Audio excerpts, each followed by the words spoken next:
자, 한번 상상해 보세요. 성난 군중 앞에 한 남자가 서 있습니다. 지금 그는 자신을 변호해야 하는 정말 절체절명의 위기에 처했거든요. 근데 그의 입에서 나온 말은 단순한 변명이 아니었어요. 자신의 인생을 송두리째 바꿔버린 어떤 극적인 사건에 대한 아주 생생한 증언이었죠.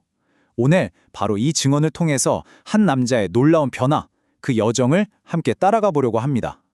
이 증언은 딱 이 한마디, 부형들아 라는 말로 시작되어 지금 자기를 죽이려고 하는 유대인들을 향해서 던진 첫마디였죠.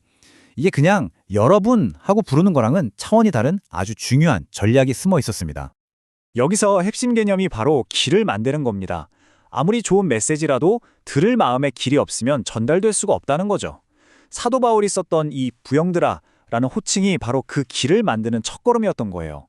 여러분이 아니라 형제, 아버지 여러분이라고 부름으로써 저도 여러분과 똑같은 사람입니다 라는 공감대를 만들고 마음의 문을 먼저 열려고 한 거죠. 정말 영리한 접근 방식 아닌가요? 그럼 이 놀라운 변화를 겪기 전에 그는 도대체 어떤 사람이었을까요? 자, 이제 그의 과거, 다소 사람 사울의 정체를 한번 제대로 파헤쳐 보겠습니다. 이 사람 정말 대단한 배경과 신념을 가진 인물이었습니다. 그의 이력, 이 스펙 좀 보세요. 진짜 완벽한 엘리트였어요. 길리기아 다소에서 태어난 유대인인데 당시 세제의 중심이었던 예루살렘에서 자랐고요. 심지어 당대 최고의 학자였던 가말리엘의 제자로서 조상의 율법에 대해선 누구보다 전문가였죠. 그리고 가장 중요한 건 그가 하나님에 대해 엄청나게 열심히 있는 자였다는 점입니다. 바로 지금 자신을 죽이려는 저 군중들처럼 말이죠. 그런데 그의 이 뜨거운 열심이요, 좀 예상치 못한 방향으로 향했습니다. 그는 이 그러니까 당시 기독교를 부르던 이름인데 이 길을 따르는 사람들을 박해하는 걸 자기 사명으로 삼았어요. 어느 정도였냐면 사람을 죽이기까지 할 정도로 이 일에 완전히 몰두했죠. 이게 그냥 개인적으로 한 행동이 아니었어요. 대제사장과 장로들에게서 공식적인 공문, 그러니까 체포영장을 받아서 활동했던 겁니다.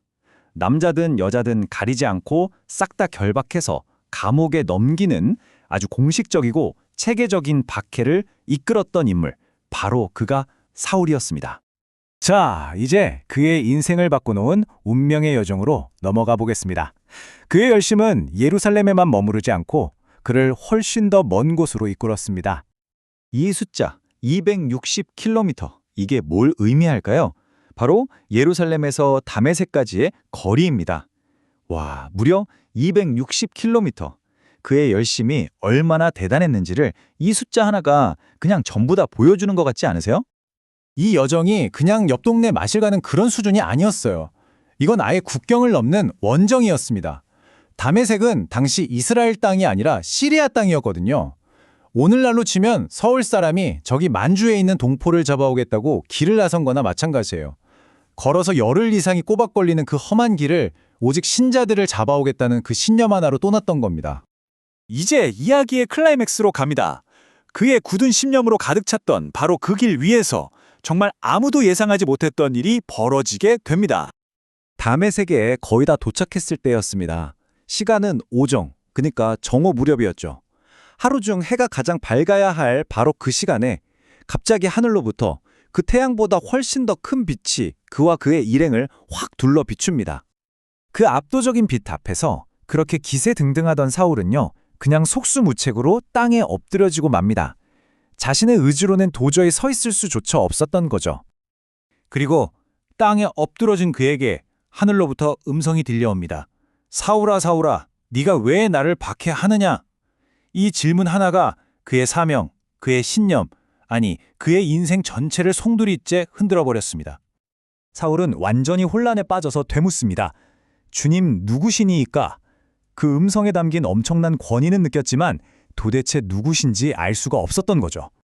돌아온 대답은 정말 충격 그 자체였습니다. 나는 네가 박해하는 나사렛 예수라. 한번 생각해 보세요. 사울은 예수의 추종자들을 박해한다고 믿었잖아요. 그런데 예수님은 바로 그 행동이 나 자신을 박해하는 거라고 말씀하시는 겁니다. 와, 그의 모든 열심과 사명이 완전히 잘못된 목표를 향하고 있었다는 게 드러나는 바로 그 순간이죠. 그런데 여기서 아주 흥미로운 지점이 하나 있어요. 성경의 다른 부분에서도 이 똑같은 사건을 기록하는데 진술이 약간씩 다르다는 점이에요. 근데 이런 사소한 차이점이 오히려 이야기의 신빙성을 더해주기도 하거든요. 한번 자세히 들여다볼까요? 자, 보시는 것처럼 사도행전 9장에서는 동행자들이 소리는 들었는데 사람은 못 봤다고 하고요.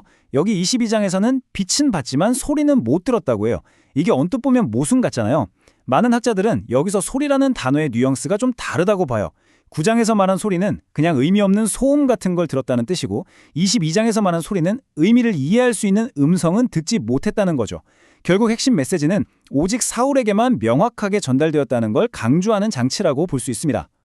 그럼 이 모든 사건이 가져온 결과는 무엇이었을까요? 한마디로 되돌릴 수 없는 변화였습니다. 박해자 사울은 죽고 완전히 새로운 증인이 탄생하는 바로 그 순간입니다. 이 변화의 과정을 한번 보세요. 정말 드라마틱하지 않나요?